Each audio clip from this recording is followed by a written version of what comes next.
All right, AG, you're back on mute, baby. We're back on My Block Podcast, Back's Podcast.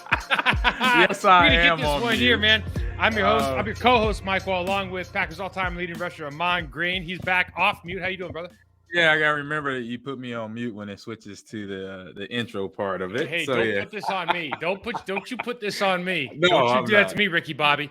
No. Don't you put that on my children. I didn't do remember. it. I gotta remember that. That's a StreamYard.com deal. I should Yes, it is. I should have told you. You got me talking about women's basketball again, and I got all fired up, and I forgot. You got me seeing red. It's my fault. Yep.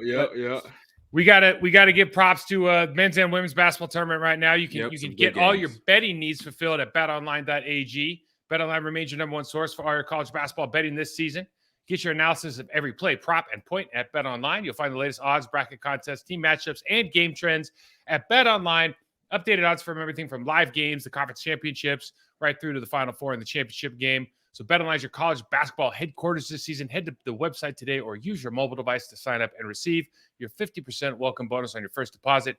Be sure to use our promo code BELIEVE, that's BLEAV, to receive your bonus. BetOnline.ag, where the game starts. AG, there's some stuff going on in college basketball. Maybe we'll hit it at the end, but let's talk these Packers, man, because we're sitting here. We talked about it from last week. Okay, we are where we are with the Rodgers trade.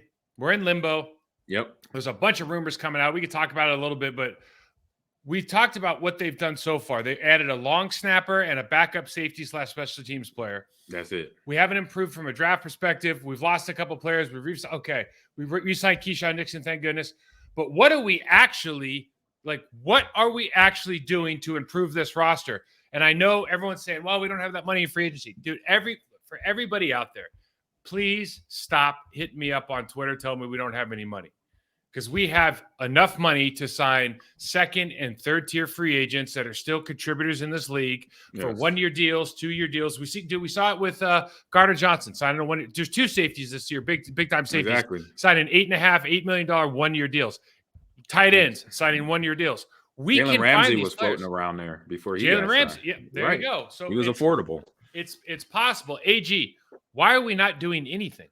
It's been obviously the history of the Packers not to do a whole lot. Gutekunst is a disciple of Ted Thompson, so maybe he's using his philosophy of just develop within and then grab when we need to. When I mean grab, I mean sign somebody that we really need to. But I'm like, there is a lot of need positions out there for this team's roster, and so not doing anything.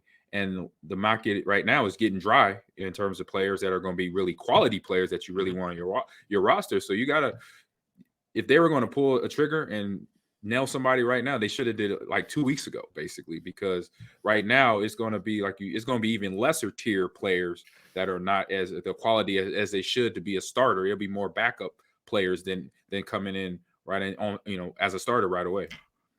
No doubt. And the thing that is, so for fans out there, when you're a player, you're sitting there like this. If I don't get signed on day one, like I went through this twice. If I don't sign on day 1 or 2 of free agency, this is before the tampering period and everything. But so we project that however you want. But if you don't get signed on day 1 or 2, that payment is going down. Literally, you would almost feel it by the hour. You can feel your wallet getting smaller.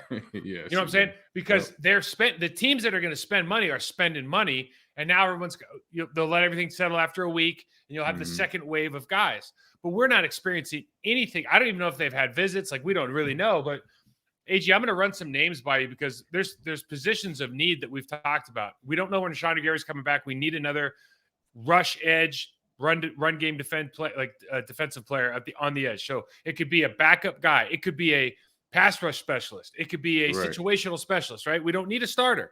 We need a quality backup that can help add depth to that room, have some leadership, veteran leadership on the entire defense as a whole. Listen to these names, bro. Yeah. Guess who's out there? Bud Dupree, 30 years old, outside linebacker coming off Tennessee Titans. Wow. Good player, started with the Steelers. Solid player. Leonard Floyd, Los Angeles Rams. Not one of my favorite players, but good player. Outside linebacker, 30 years old. Yeah. Frank Clark, defensive end. Wow. Super Bowl championship. 2-time Super Bowl champion. Now, 29 years old. He'll probably re-sign with the Chiefs for less, but take a flyer out. Hey, Frank, you want to come up and check this place out? You know what I mean? Yeah. Here's my no-brainer. I don't care how old he is. This dude, I'm telling you, this dude scares offensive linemen. Melvin Ingram just spent a year in Miami. He's kind of been He's a going 1 year. problem. He's been He's a going problem. 1-year deals for the last 2 years. He's 33 years old. He is exactly what you need. He is a guy that if you bring off the bench, he'll be happy to do it at 33. Situational pass rusher. He is an absolute nightmare for right tackles. He's a nightmare for left tackles as well. But you just think about skill set wise, this guy is an absolute nightmare in the rush game. He immediately bolsters your defensive line, your pass rush ability. You can stand him up. You can run 3-man games with him and Rashawn Gary. You can put it, if you want to keep Rashawn on the edge, if you have a specific guy you want him to target, you can still run your 3 defensive ends and nickel because this guy can line up anywhere. It's one of those deals where he might be waiting until go through the offseason programs because he doesn't want to do them. But it's such a no-brainer. I mean, AG, I'll just ask you, do any of those guys look like players that would help bolster the Green Bay Packers? All of them. I mean, all of them. I forgot one more. Okay. 27-year-old Yannick Ngakoue. Oh, wow. Ngakoue's out there. Like, what are we doing? Yeah, the one of the names on that list that really jumps out to me is Ingram. It's like that guy, when he was everywhere he goes, he makes that defense better. Not just a little bit, better, because what he does is, like you said, he could do so many different things. He's a hand in the ground guy. He could stand up. He could even go cover the flat if you need him to. He'll do it. He has the ability. He has the athletic flexibility, all that in the hips. What we look at to make sure, to know this is a good defensive player, or this is just a good athlete all around, and he wants to help his team wherever he's at do their job defensively. So that's the one guy I've seen ever since he was with the Chargers, and then he was with the Chiefs, and so going around those teams and being around those people, he can then gain experience and then also leadership qualities from being in those different places. Yeah, no doubt. And the thing here is, it's not going to be that expensive. I mean, Correct. we talked about the scope of things, and even if you're like, I just did a thing on defensive ends. Even if you're in love with Will Anderson Jr. is the only surefire guy in this draft. I think for me, Myles Murphy, the kid out of Clemson, is going to be really, really good. But he's everybody except for Will Anderson Jr. Like, there's no Trayvon Walker, which I wasn't as high on as other people, and Aiden Hutchinson, like 1-2 in the draft. Like, those guys aren't here, and so and the Packers aren't in a position to get him. Even if they got the 13th pick, they're just going to move up 2 spots. Like, they're not going to get him, right? So no. If you're looking at a defensive end high, because edge rusher is a premium position, you're looking at a guy, whether it's Myles Murphy, whether it's a kid from Texas Tech, Tyree Wilson, whether it's of course, everybody likes the kid from Iowa. I'm not, the kid from Iowa is going to be okay, but like, he didn't even start in Iowa, right? Lucas Van Ness.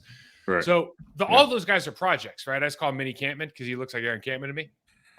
But but they're all projects. They're not guys that are going to come in and have like Aiden Hutchinson type years. So if you want a guy that can fill in the gap, dude, I mean, literally any one of those guys would be good. I mean, Frank Clark's a no-brainer. Yannick's a no-brainer.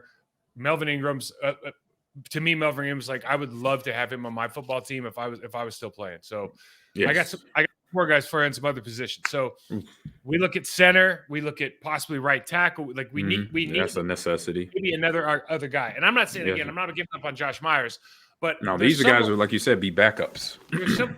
There's somewhere along the line where you have to. That offensive line needs to change, but at least one position. Right. I don't know if it's center. I don't know if it's right. But there's one position needs to change. Something needs to give. Right. They need to improve. So Rodney Hudson, I know he's 33 years old, but you want to bring in a guy to mentor Josh Myers? Pay Rodney Hudson to mentor Josh Myers. Hey, there you go. Listen, you want to start 6 games this year? 16 games, depending on how you feel. Like, we don't think you're going to be able to play a full season, but come in, we'll pay you $4 or $5 million. You mentor this kid, because Rodney Hudson in his heyday, he's 33 now. In his heyday, he was the truth. Now he was a hell of a good lineman. Okay, and he plays exactly the way you want guys to play: physical, through the whistle. George Fant, right tackle, played for the Jets last year. He's had some injuries. He'll probably go back to New York, but Fant's a guy when he was in Seattle. He's a good athlete. He's a guy that in this system is going to have some success. Gabe Jackson played with Seattle last year. He'll probably re-sign, but if he doesn't, there's another name where you could plug him at right guard, move some guys around. You could probably John Runyon Jr. can play center. Yep. You know what I mean? You just start thinking outside the box a little bit. Yep. There are some dudes out there that can really help this football team. And then the other one we talk about, AG, is the safety position. And there's a ton of safeties. honestly, Adrian Amos is probably, of the guys remaining, he's probably one of the top 2 guys, but it looks like he's not going to come back. But if you want a guy if you want to just change the narrative a little bit and bring in a dude who's just a thumper, Keanu O'Neal, he started out with Atlanta and now Tampa Bay. He's a free agent. He's like 27 years old. This dude, he's like 235, 240 pounds. He's a monster. Good gracious. Yeah, I see having stuff on him when I was doing some stuff with Atlanta. He is he can hit, right? There's maybe some coverage limitations, et cetera, et cetera. Maybe because of his size. Yeah, he's a little heavier. But you just look at it and go, okay, if we want to play this too, but we want guys to be able to come down, like we have to tackle alley, like be alley tacklers, like we've talked about ad nauseum on this program. There's a guy. I mean, there's guys available, because at 15 right now, what you're staring down the barrel of, who's the difference maker at 15 that you're going to plug and play right now at this. Safety is tough to plug and play at 15, right? Because you're not going to get one of the top 2 guys. Defensive end, we just talked about. Offensive line, offensive line is probably the one place where you can pick up a guy, put him at right tackle, and start right now. Yeah. I mean, you got to have these positions filled in, because you don't want to be asking that question to yourself come the regular season. And so you got to sit now, pull that trigger, find people that's going to, if it's a cultural thing, if you got to talk to them, get them in to talk to them. I'm looking at the guy's a little bit older. Another guy that's an offensive lineman, has a lot of experience, been with good teams, the Rams and Buffalo, Robert Saffold. That's another good guy. I mean, he's older. I love him. He's just, to me, I think he was 34 years old. So he's older. I'm saying he's older, but he does bring in a lot of experience. And he's won. Exactly. That experience of being in those organizations. And I know him personally, and he's a hard offseason worker. So he's one of those guys right now. I know we're going to get into it a little bit about training in the offseason, but he's a guy right now, still, he's not on a roster right now, but he will be getting himself ready just when that time comes. When you're looking at that right now, throw out some tight end names as well, because I'm sitting here thinking they have to be thinking about the Oregon State kid in the first round. They have to be thinking about the Oregon State kid in the first round.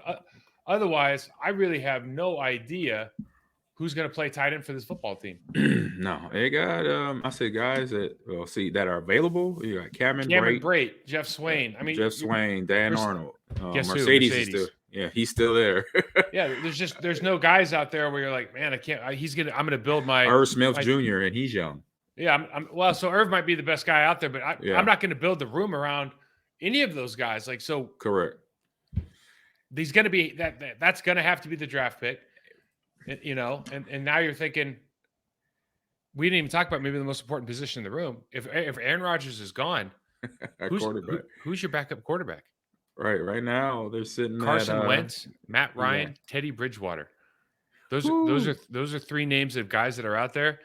For me, I wouldn't bring any of them in. I never know about Teddy Bridgewater, because his career started off so good, and he had a horrific injury. Yeah, the knee injury, and then he seems like the only guy there. The last few years, but so he seems like the only guy who's got his. I mean, Carson Wentz has some issues about playing that go beyond just talent, right? Mm-hmm. Yeah. Matt Ryan he would be a great coach. He's not. You don't want him. You don't want to have to rely on him to win a game anymore. And so Teddy, you never know, because is it concussions? How's the health, everything? But you always thought he was going to be a real competent player in the league. I know his career hasn't gone how he wanted it to after that injury. But of those guys, there's not a ton of guys sitting out there where you go, I feel really good about. Because for fans out there, AG, like, let's talk about this. You were lucky to have a lot of former players as coaches. Yes. I think that makes a huge difference. Okay. I didn't have that.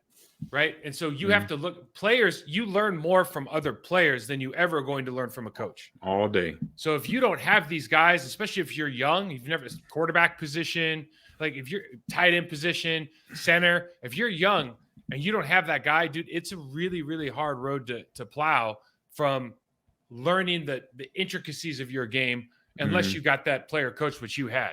Yeah. I mean, that player coach brings in the actual experiences, being on the field in the same positions that we're in, basically situations, if you having to pick up a linebacker in the A gap, what type of footwork you need and what type of hand placement you need to do, catching routes, catching screen balls, running routes against linebackers that are you trying to figure out coverage on the run. Is he man, is he zone, and how you set that up to find it out. sooner than later. And also just having Edgar have those conversations with me. I know I had an older coach too that coached Walter Payton for a year that we had in Green Bay early when I first got there. I just can't think of his name right now, but still him always referring back to when he was coaching Walter and what Walter did and showing that. And that was a guy I idolized too. But hearing those conversations, having those conversations just gives you the insight because it's coming from a reliable source. So that is real hands-on experience. That is truth to what every word is coming out their mouth. I had this conversation with my kid last weekend about something. We were talking about a different sport, but it's the same idea. The value you have to your team ultimately is going to go as far as you can win your confrontational matchup with your opponent. Mm-hmm. Right? Like you can be a good teammate, you can kind of fill a role, but like if you want to be a good player, if you want to have a role no matter what, then your value is only as good as your ability to beat the guy in front of you, right? So you have to beat that linebacker. I got to beat that defensive tackle, whatever it is. And so the more information you can gather that is very specifically intertwined with how to do that, the better off you're going to be. And that's what a player can give you on the, it's like the conversation when you're kneeling down, you got your helmet on the ground on the sideline in training camp. And I'm asking Frank Winters, like, how do you deal with Adam Timmerman? How do you deal with this? Mike Flanagan, what safety are you looking at when they roll coverage? Like that information, you're not necessarily just going to get in the classroom, and the intimacy of it is just a different deal. And that's why having some of these veteran guys in the room is so huge for a young Green Bay Packers team. Yeah, it is, and because they're a young team that's going to be, as everybody says, resetting that whole team because of the big changeover that's about to happen. Speaking about that, offseason program is going to start in April. Yep. So to take it back, we didn't have offseason programs when you and I started, at least in Green Bay, because maybe it's because they were living. Nobody wanted to live in Green Bay. I'm not really sure, but yeah, back then they had a little something. Bloke was around. You could check in with him. You could come in, but it wasn't like this voluntary mandatory, right? There wasn't OTAs. There was a 3-day mini camp, another 3-day mini camp, an 8-day mini camp, and you were out. That was it. Right. There was no, 2.5 months of OTAs. You're there for 3-4 hours a day. You got to meet with your coaches half the time. It's just like, if you wanted to be there and you wanted to work out, you go work out, talk to Rubes, talk to Bloke, run out the gate, right? Go play basketball if you want to. Yep. There's none of this, like go sit in the classroom, go through study the playbook, all this, whatever's going on now. So one thing that happens now, especially in social media, and I do think there's a ton of value to it. So I want to kind of get off the idea that I don't think it's valuable, but high school, college in particular, like that training together, dude, I am 100% about that, right? It forms a bond. Guys are pushing each other really hard. But I think what people don't understand when you get to the pro level, guys aren't pushing themselves that hard.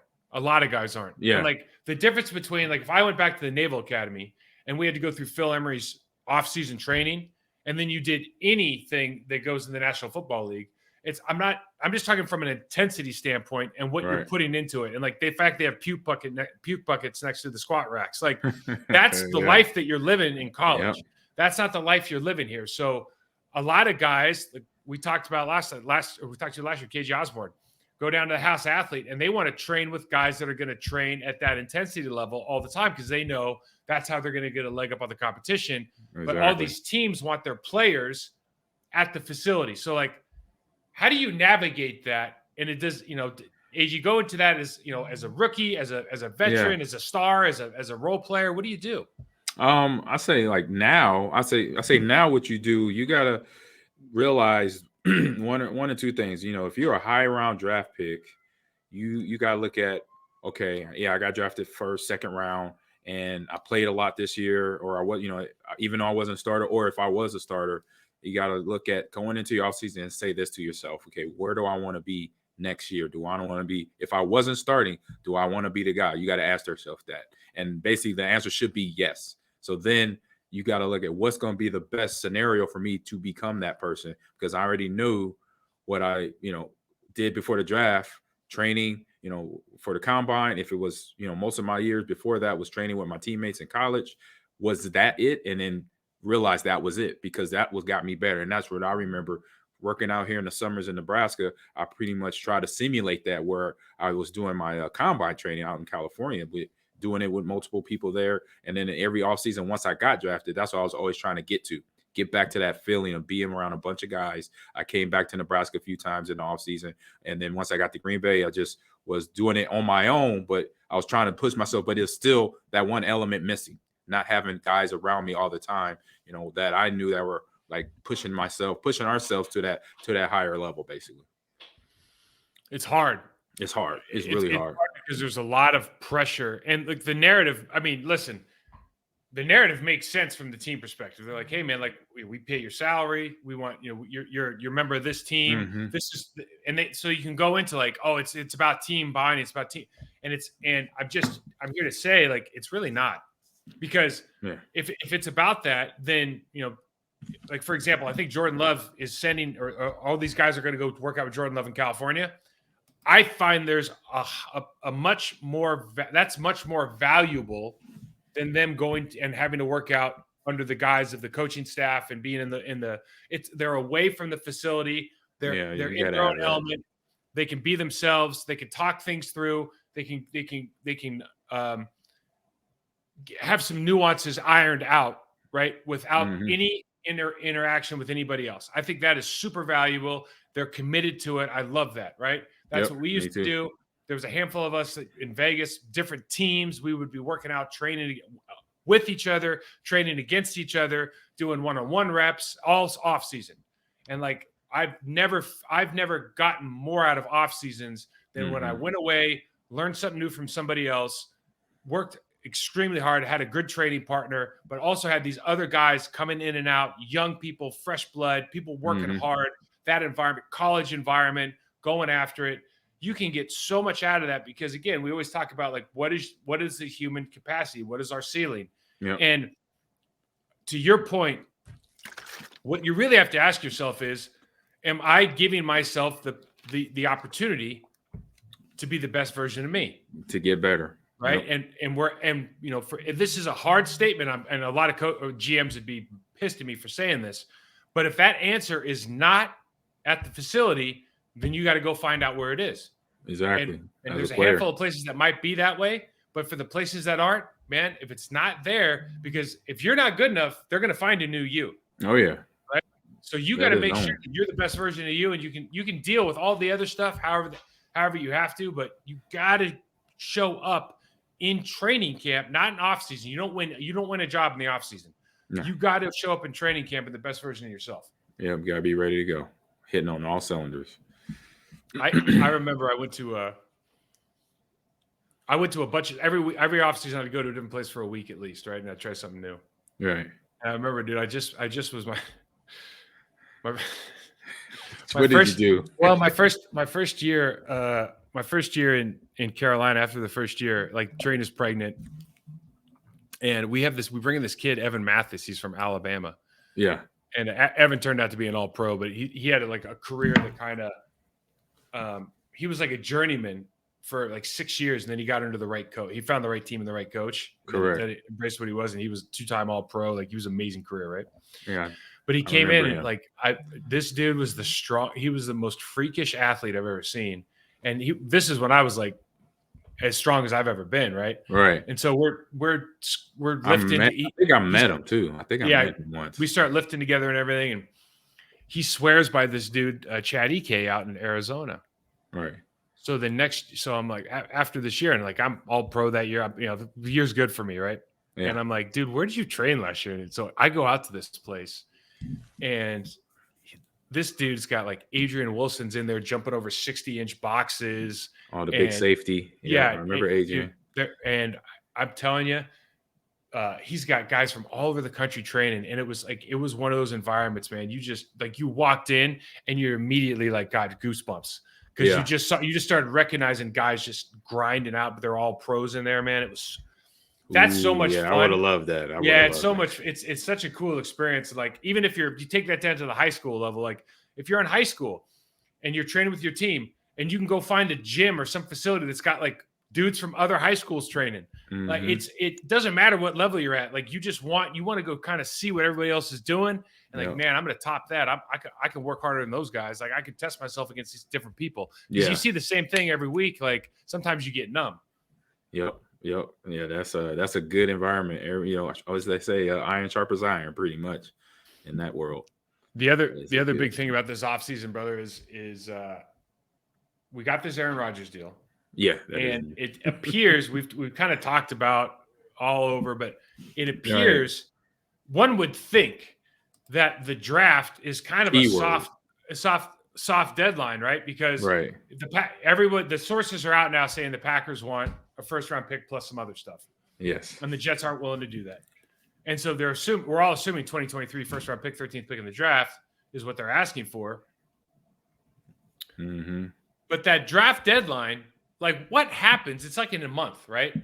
And so there's like the other suggestions out there are basically like, all right, the Jets should give up a second and then maybe a conditional third in 2024, depending on like if the Green Bay Packers go to the playoffs or not.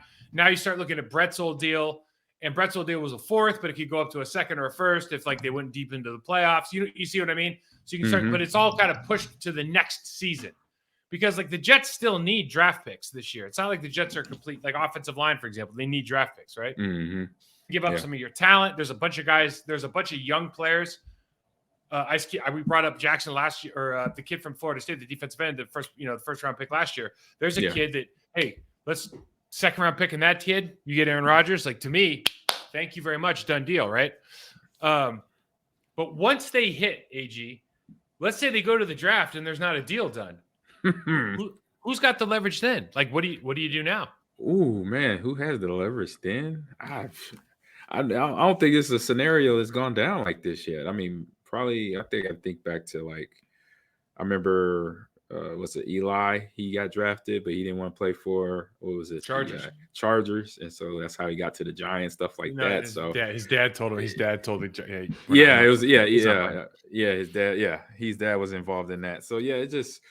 Man, who would have? I don't know. I would say, I mean, obviously, it would be somewhere between the teams, either Packers or Jets. Obviously, Aaron wouldn't have none because he's under the control of the guidelines of his contract, basically, and he's basically got to still be a Packer, on top of that. So it's going to be interesting.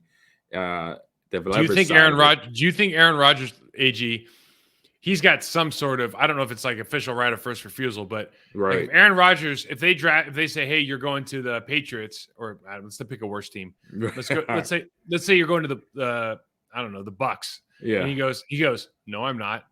Like they're not. That deal's not getting done, right? No, it's not. And he has that. Yeah, and he has. So he has a little bit of cachet here. A little bit. So he has a little bit of leverage too. So because he's using it already, to be in the situation he's in, saying he has. He wants to play for the Jets, period. Let's get this deal done. I'm not, it's not my fault that we're not, the deal's not done. That's what he's been saying for the last 2 weeks since he made his announcement. So, so there's options out there for everybody. And so it's going to be interesting if that even gets that far. I mean, and that's another 31 days from now. So that'll be interesting. It sounds like they're not crazy. It sounds like they're not even. Alan Lazard came out and said, like, yeah, it's a big reason I came to the Jets. I can't wait. I'm sure I have no problem. I'm sure he's going to get here. Right. The Jets have the 13th pick. They now have the 42nd and the 43rd pick, so that's second round. They have a fourth-round pick, 112, and they got a fifth-round pick. They got picks, right? They got a 13th. But basically, they got the 13th, and you got the 42nd, the 43rd. I think the Packers have like 45th, maybe 46th, something like that. So you start looking at this, and you go, okay, well, they're not like. I just can't imagine they're giving up the 13th pick. I can't imagine that they give up a player that's highly regarded. A young player, which I think just, sometimes you got to go, well, this guy's probably, maybe he was a first, he's worth a second now. Maybe he's a first, he's worth a first. I don't know. But you give up a player like that. Maybe you give up the 42nd or 43rd pick in a compensatory pick the next year.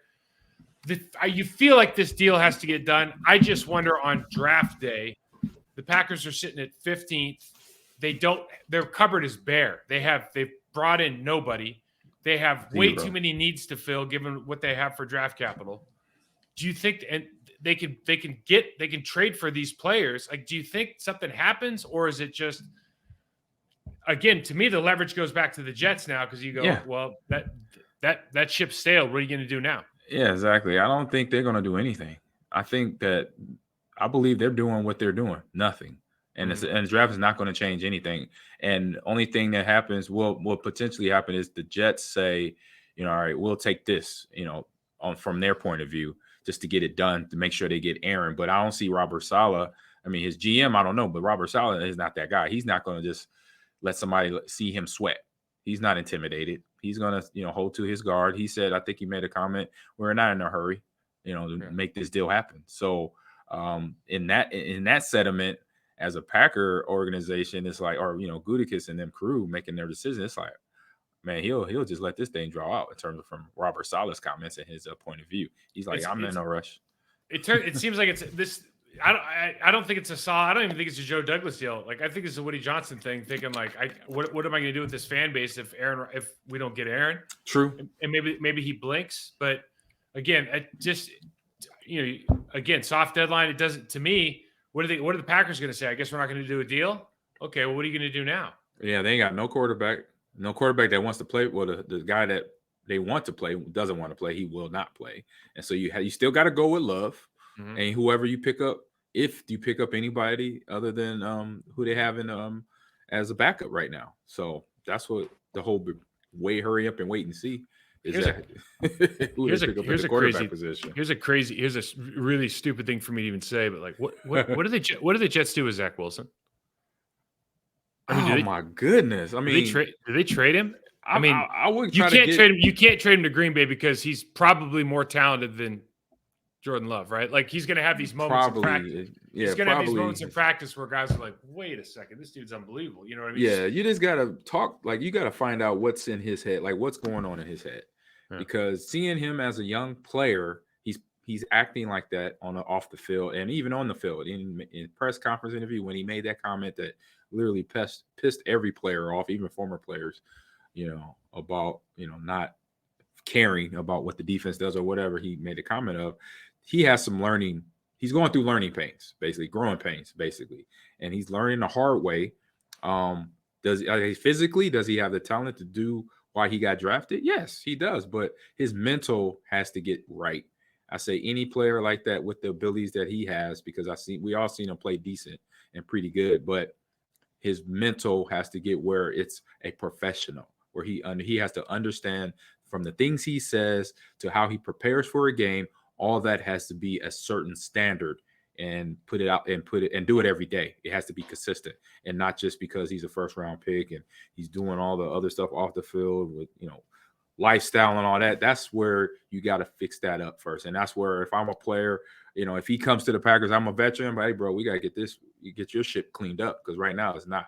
And if you're going to be a quarterback on this team, this is how quarterbacks from the past played. They played at a high level. They knew everything about the offense that they needed to know, and plus more. And then the talent would come out even better. So that's what for Zach, if he came for some crazy reason, he was part of this trade, that would be, he have to have that mindset coming in here to be successful. So what's funny, man? I was like, I 100% agree with everything you just said, and I also 100% think that you and I are dinosaurs, and nobody would say that to him.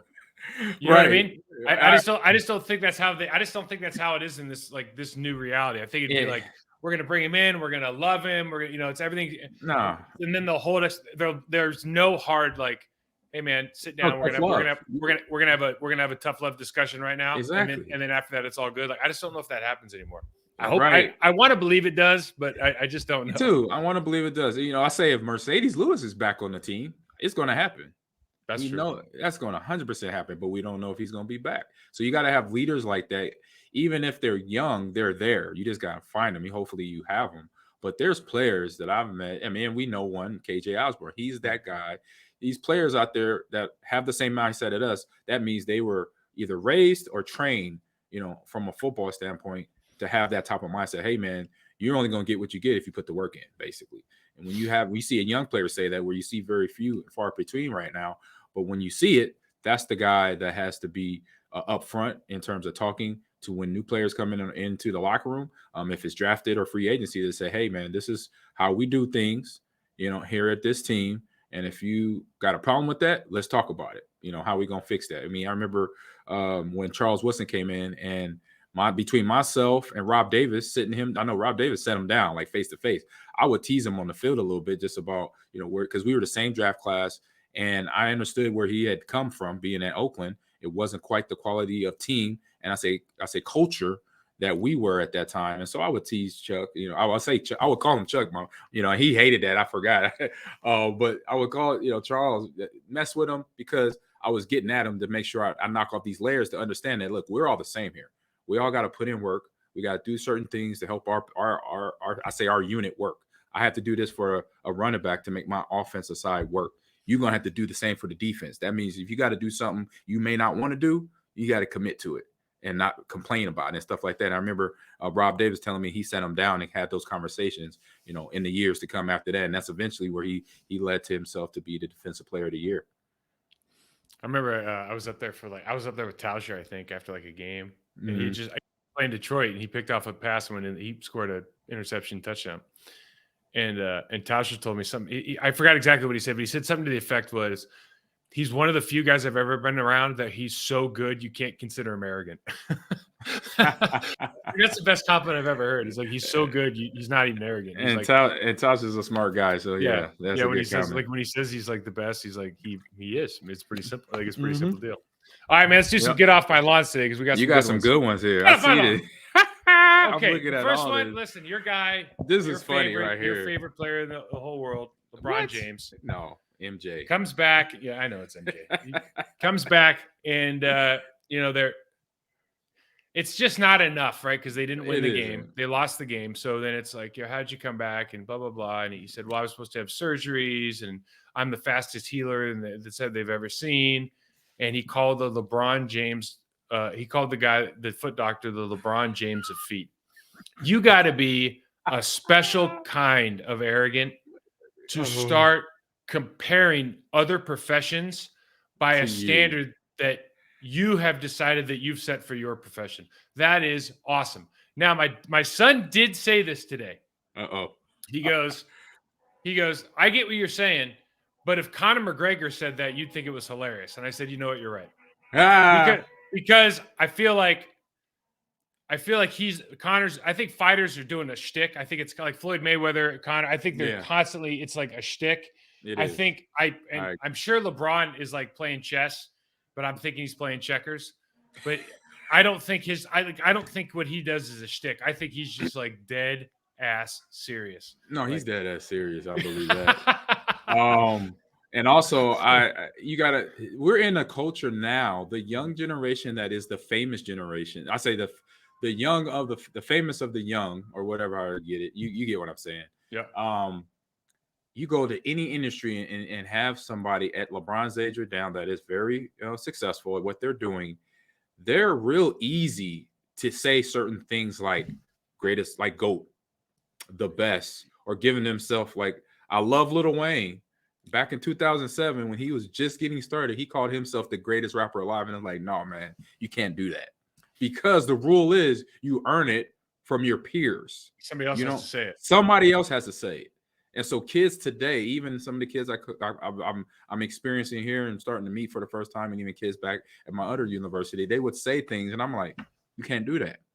You can't nickname yourself, or you can't say you're the best of all time. Like, you have to earn it. You got to do the work, and then you get crowned that by somebody else, not yourself. It's not true. Well, yes, right? It's just exactly. If you saying it, that means it's not true. Somebody else got to say it for you. 100%. And not your mama. Your mama can't say it for you. Nope. My son is the best. And grandma. Nope. Can't do it. Okay. I got another one for you. So Mel Kiper's on, I think, mock draft 4 now. I'm with you on this one. And we got fans out there and they're mock drafts, and I get that it's like, I do understand that it's fun, but right. I don't understand. Like when you see, I remember I was watching something and they were taking the Northwestern kid, Skornovic, yeah, to Skronik, the left tackle. They were taking him to a team with an all-pro left tackle, and I was like, I don't understand. Like, why are we even watching this draft? Why is this a thing? And these why? So I wish somebody would just tell me why fans go so nuts over these like different versions. And I guess it just gives you something to talk to about But I'm like, there's a lot of other cool things to talk about in the world than 100%. than this stuff, man. Because like I feel like I could make one of these in 5 minutes and just put it out. I just keep putting it out there. Like it does, Yeah. because it doesn't even matter. You know what I Yeah, mean? yeah, it has become a thing because places like ESPN and NFL Network, CBS, and Fox have their talking heads to have more stuff to talk about. It gives them deliverables for the sponsors, that they're already sponsored by. So they could say, what's his name, Todd McShay, mock draft sponsored by Geico or whatever. Yeah. That's for us. That's how I see it. I'm like, man, this is like, I don't know if you play a whole lot of it, but I play a little bit of fantasy football. It's basically like fantasy football. It's like, no, it's like, all right, I'm gonna put a little bit invested because I know the players, but after that, I'm not gonna have a breakdown if I don't start a guy where I should have started him or whatever. I'm just gonna be like, oh, I missed it. Oh well, move on. It's fantasy football. Just like this is a mock draft, which means also a fantasy mock draft. Yeah, that's good. That's a good way to look at it. Yeah, you're right. You're right. And it's while it's fun, like what is really fun is like for you, probably you and me, but I think for a Right. lot of people, is to look at tape on a guy or have somebody who has an opinion on that person and or a narrative and go through it and go, okay, this is why I feel, like Right. get information about people is fun. Yeah, And that's obviously, same and thing. whoever you want to get information from, if they want to, or they're trying to push a certain narrative, they're just trying to be as objective as possible. Like that's up to the fan, right? It's just Yep. like it's a political thing. Like who cares? So that's great. I just don't get the rest of it, man. The rest, the whole, just every daily debate on like the new mock drafts. I'll never get it because I'm old. Yeah, we're both old. Yeah. Did you see this? This is right up your alley. So the next Yeah. one. Okay, did you see the commercial? I've been seeing the commercials. They're pretty funny. I like Ozzy. I freaking loved it. So Ozzy Osbourne, I don't even know if it's from Meta or what, but he's going to be the new PlayStation VR, 2. Yeah, PlayStation 2. PlayStation 2 VR, their second VR. Is that what it is? Okay. Yep. I'm just gonna say this, and you're in the gaming business. Yes. If Ozzy Osbourne ever shows up at a convention and he's like, we're gonna put him on, we're just gonna put a microphone in front of his face. Oh, that's gonna be beautiful. And we're gonna play whatever the latest shoot 'em game is. I would pay good money. I would do terrible things to watch that and watch whatever comes out of his mouth. That dude is a living legend, and everything that comes out of his mouth is solid gold. Yep. And putting him in VR goggles, if his heart doesn't explode, correct, would be so great to watch. You see Ozzy. I see him in the first couple of commercials. Now I'm looking at the one that's on YouTube, a bigger one now, a longer one, and it's like you just said. Is he going to just hilt her over? I want him to be okay and have a fun time VR, doing the VR experience. But to have him, like you said, gold, you don't know. He's old. He's at the point of age, which will be one day where whatever I say come out of my mouth, you got to take it for what it is. Yeah. You can't stop me. I'm going to say what the hell I want to say. That's where he's at in terms of the age. And who is ever in the marketing meeting to say, hey, let's bring Ozzy Osbourne, Sharon, any other people that we feel and we know for a fact that they don't play video games. We're going to put them in our commercials, be in PlayStation, be in Xbox or EA Sports or whatever. I wish I was in that meeting because that's a great conversation. And the thing is, like, yeah, pay them a lot of money though. Do you remember? I remember when they did the Osbourne show and it was on MTV. Yep, I used to watch it. Okay. I was a fan. It was incredible, right? I was a fan. Yes. Travis Barker did one. Travis, and he had this wacko gold digger wife. Travis Barker's the drummer from Blink-182. Yeah, he's got everything now. The guy's amazing, right? Yeah. He had one, and he was like the nicest dude, and she was just not. Yeah. And then the Osbournes had the show that was because Sharon was gold, as good as Ozzy was. Awesome. Sharon was probably as good, not better, right? Yep. The kids were amazing. Everything was amazing about it.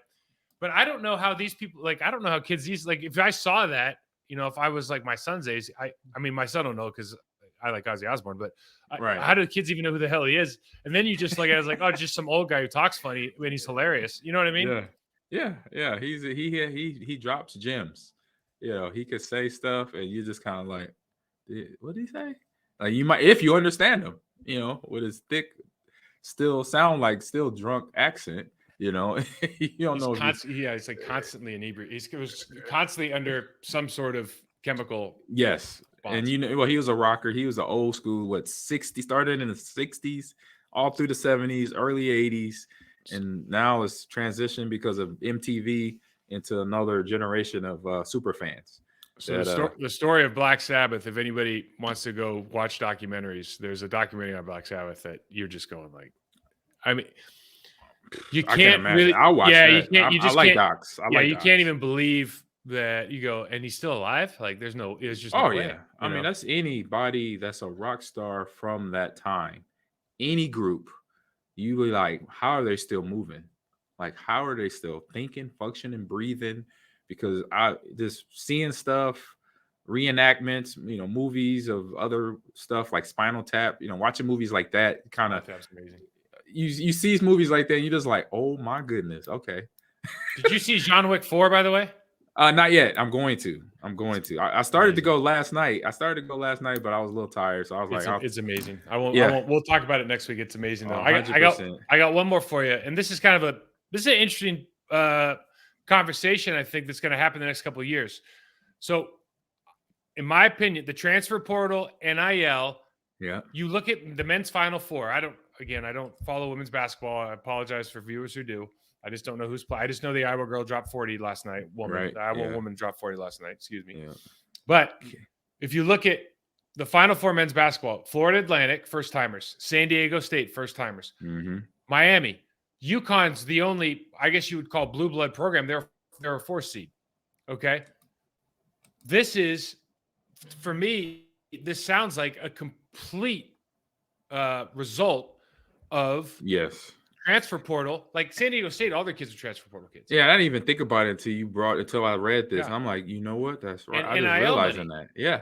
Yeah. So now you go, and you remember very specifically, probably, we talked about it. Mm-hmm. The kid who wanted the Miami X amount kid. of dollars, the Miami kid who wanted X amount of dollars, the Miami guy was like, no, go somewhere else. You know what I mean? Yep. But it was a thing, and now they're in the Final Four, and it just makes me, it's weird, man, because that shows you a couple things. One, what it really shows me is like the talent level is all of a sudden the bandwidth and talent has gone it's way tighter than it used to be in basketball. Yep.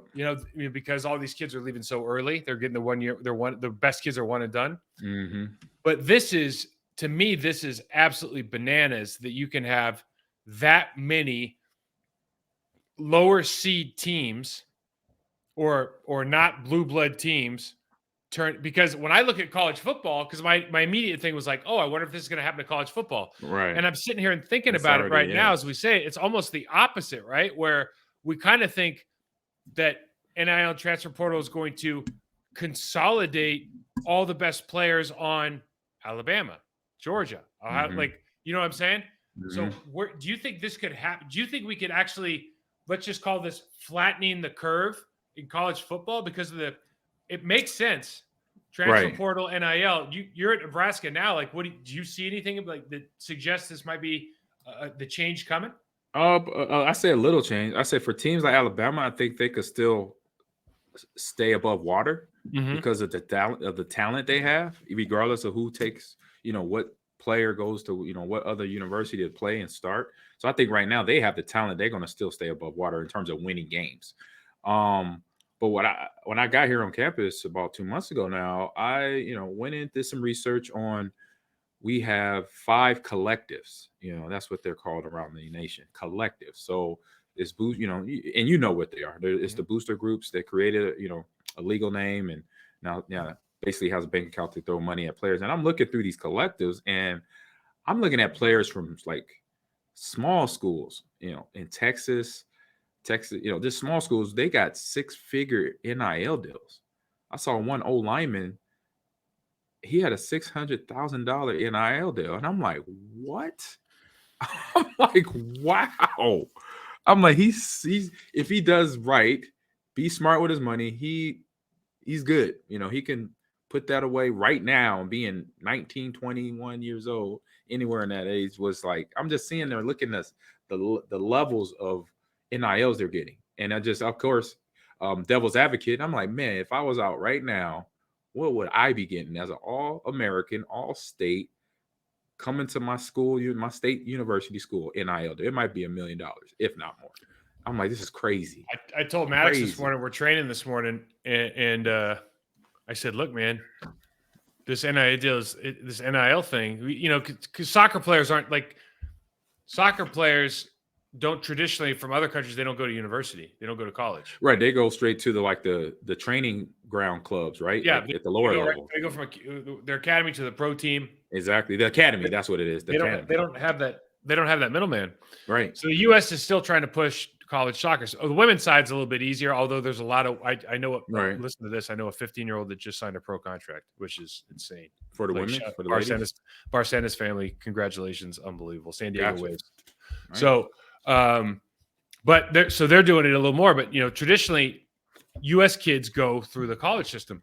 I saw Maddox. I go, dude, in 10 years from now, all of the NIL kids that are any good are going to be making more than a lot of guys are making in the league.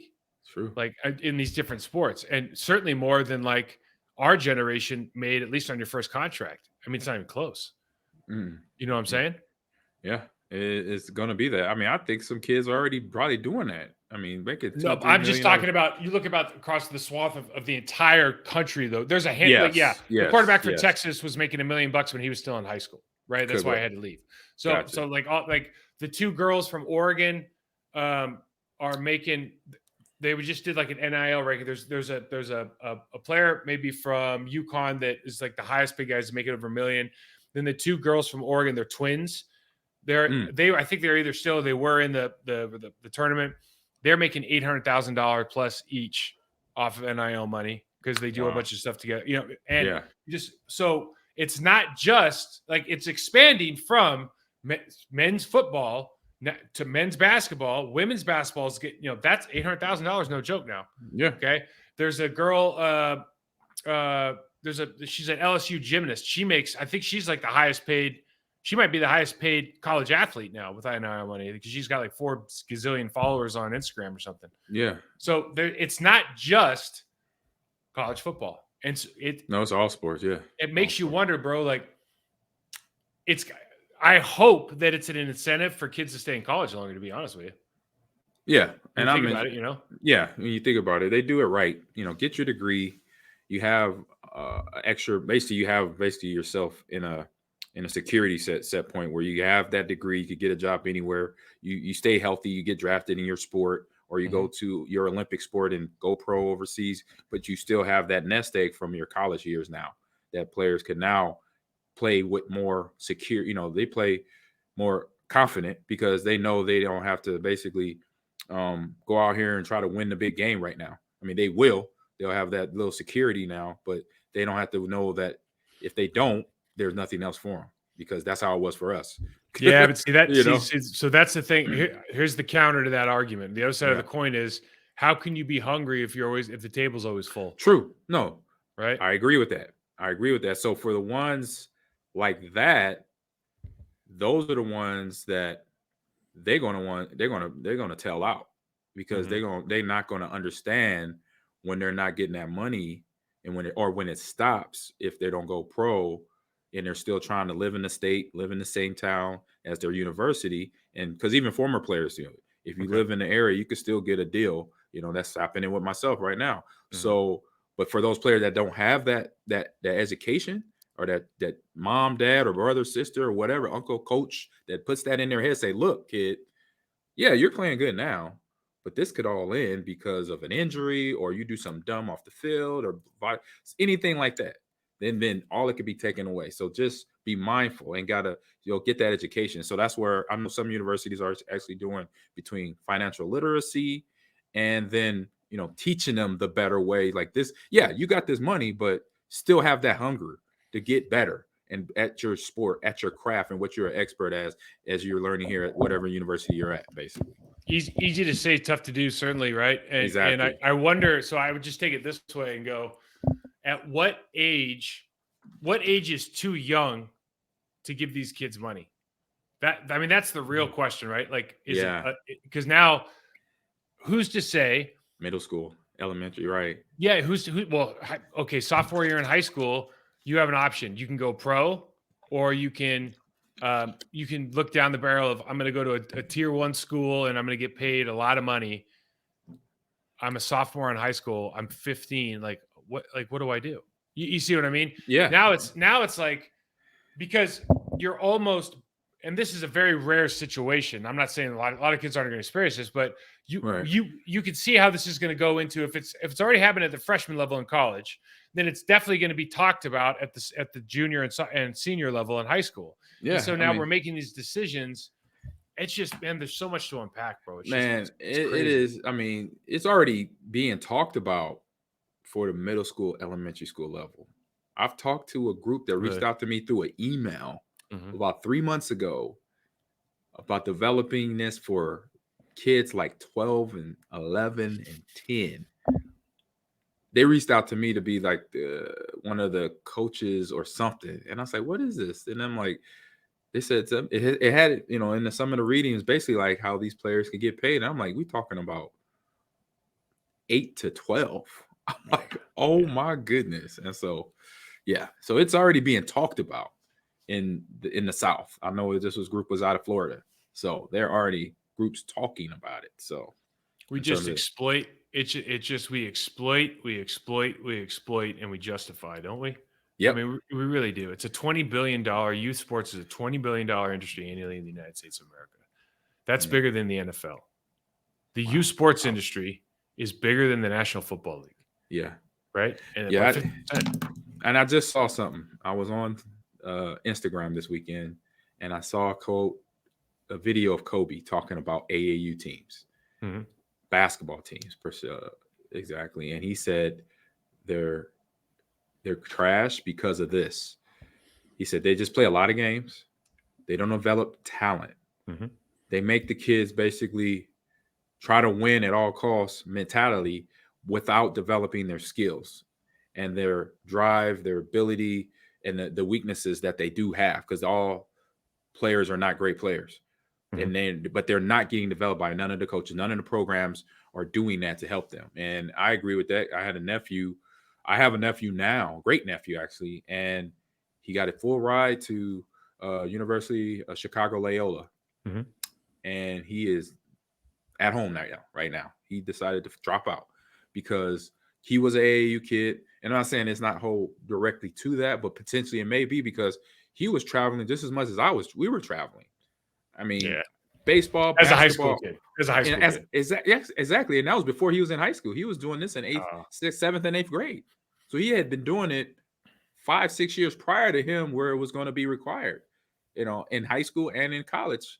And now he got to a point where he's out of state, and still, because you're still growing, he's 18, 19. Now he doesn't have that home support as he had with family around him, that then he's going to high school, he's coming home and then going back to the high school. But now you're at a college away from everybody a lot of people you don't have in your life anymore. And then that's where a lot of athletes, as we know, we had friends that did this, that they're not home anymore. This is like, man, this is unknown territory.